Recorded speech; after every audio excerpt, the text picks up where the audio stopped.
guys, your girl KCEEPAT. Welcome back to my YouTube channel. I hope it's safe to say Happy New Year because this is the first time I'll be posting this new year.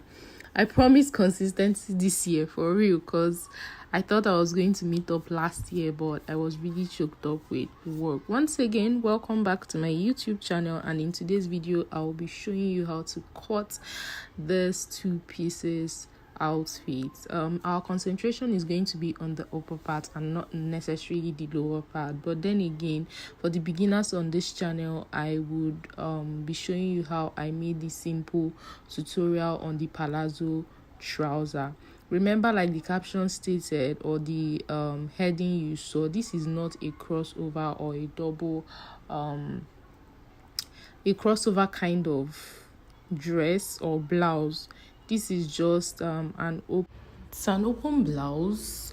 Say you want your bust part to show or something.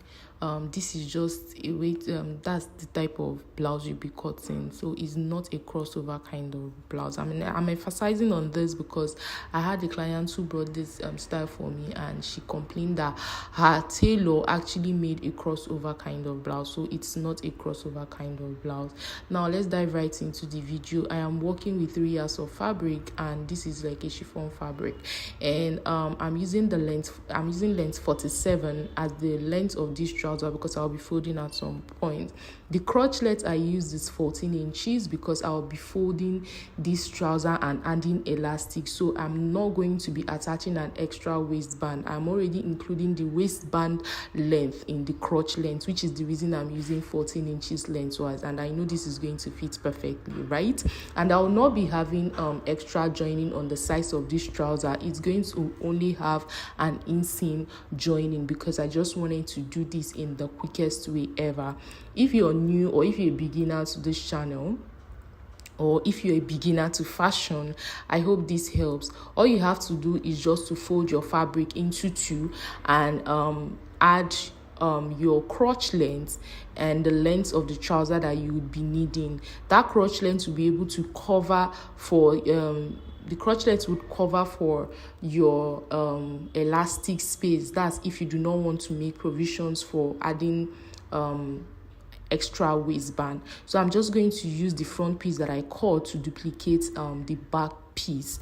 And in normal trousers, if you've come across your normal trousers tutorials, you know that you'll be adding some extra allowance to the crotch length and even the back of your trouser. But all of these I'm skipping because this is a free trouser, and the crotch length extension that I made would be able to fit on my client. So this is just how you're going to go about joining this. Remember, I said it's not going to have a side joining. All you have to do is to place the front and the back piece of the trouser together and then run a straight stitch on the crotch extension, like as you would see me do. That part where I am showing is where you're just going to run your line. You're going to do that on both sides, on this other crotch line as well, and after doing that I'll still tell you what to do. Let's actually cut the upper part of this blouse, then we'll get back to the trouser part. So for the upper part, all you have to do is to cut the back piece first. Yes, you have to cut the back piece first and use the back piece to duplicate the front piece. So for the back piece, the length that I'll be using is 18 inches. You want this to be, it's like a crop top. So 18 inches, then you can add 1 inch as your sewing allowance. So I'm just going to do the basic neck, which is 1.5 neck depth for the back and 3 inches neck across. I'm also going to connect that together.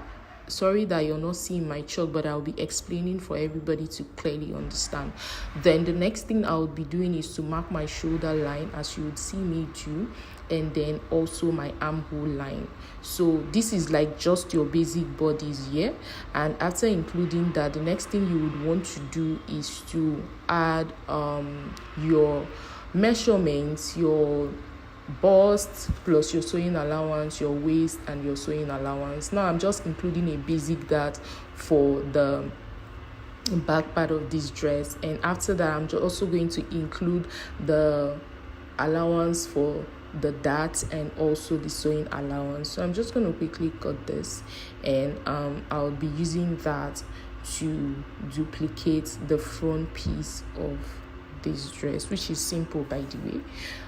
The next thing to do after this was that I started cutting my sleeve, which I may not necessarily be explaining because I believe that it's quite simple.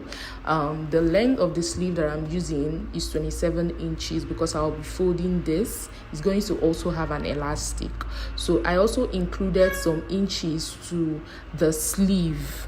I included some inches to the sleeve armhole because I would want it to have some ruffles on the shoulder, if you understand what I mean. So I didn't use the exact armhole measurements for this sleeve.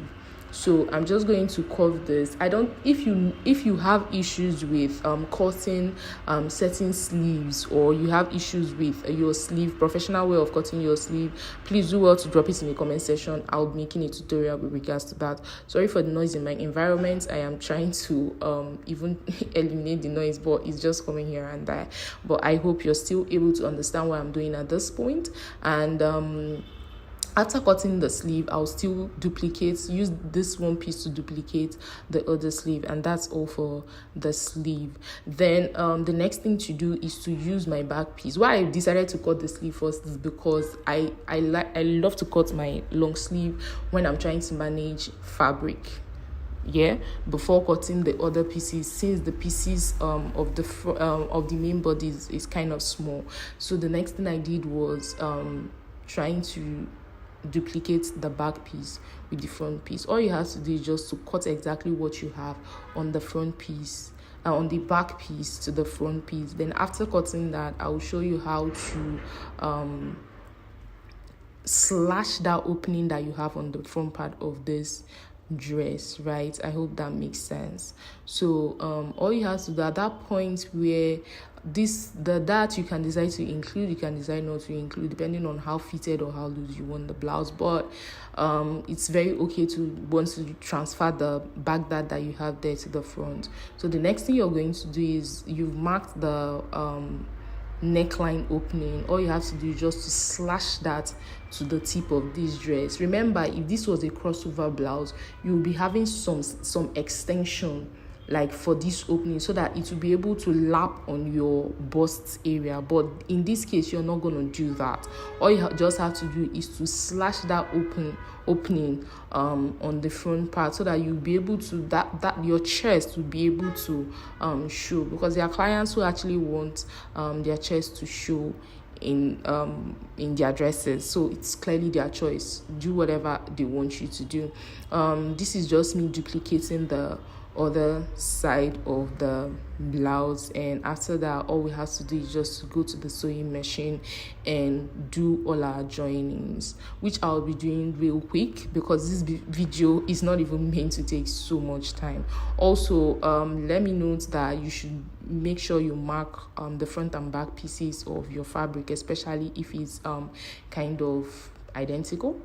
The next thing I did was to actually cut my belts. And after cutting the belt, this is the belts that would be used on the front part of the dress.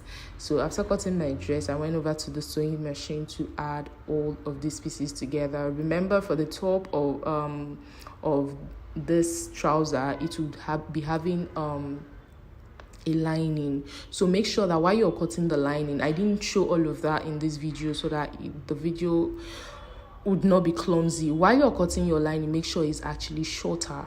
Now I've gone to join the trouser part. I've stitched that. The next thing you would want to do is to flip it the way you would see me do, right? You just have to flip it that way. Remember, it doesn't have any side joining. So just flip it that way and then sew your inseam, right? So you're in like the inner part of the trouser.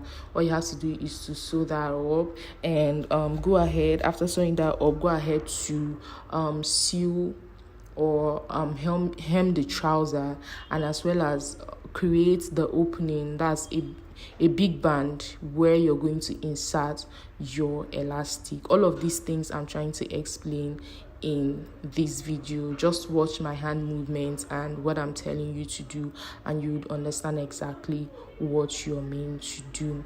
So the next thing, like I said, is to fold something wide enough for the elastic, the size of elastic that you're using, just like the way you're seeing me. Then run a stitch over there and insert your elastic. I'm basically explaining this, like I said, for the beginners in fashion that would be coming across this video, right? So that's all for that. The next thing you're going to do is to go over to the top. Like I said, make sure your lining is shorter, because it's the lining that I used to seal the lower part of this dress. Do well to also insert your belt so that it will be properly sealed. Also top tack all the edges so that you don't have your lining popping out. And then, because the lining is shorter, this is the way I would fold the edge of this dress so that the lining would properly seal this dress. I hope that makes sense. And so that's it for this part of the upper part. I'll do the same to the other side, just like you would see me do, and also I would also do that to the back piece of the upper part. So after that, you would all just want to join the shoulder pieces. I've already done this to the back piece. Remember to take in your darts, very, very important. Remember to take in your darts and then properly seal this up. The next thing to do is to want to join the shoulder pieces of this dress. This is the trouser piece after hemming and putting the elastic, right? So that's it for the trouser piece. Then the next thing you just want to do is to join this on the shoulder part.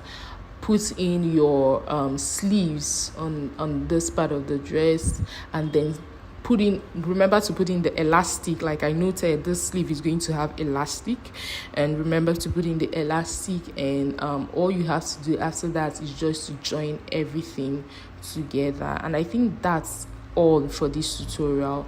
Please, if this tutorial has been helpful, do well to like, share, and subscribe to this YouTube channel to encourage me to keep putting out videos there. And this was me trying it on, and that would be the end of this tutorial. Okay, bye, see you in my next video.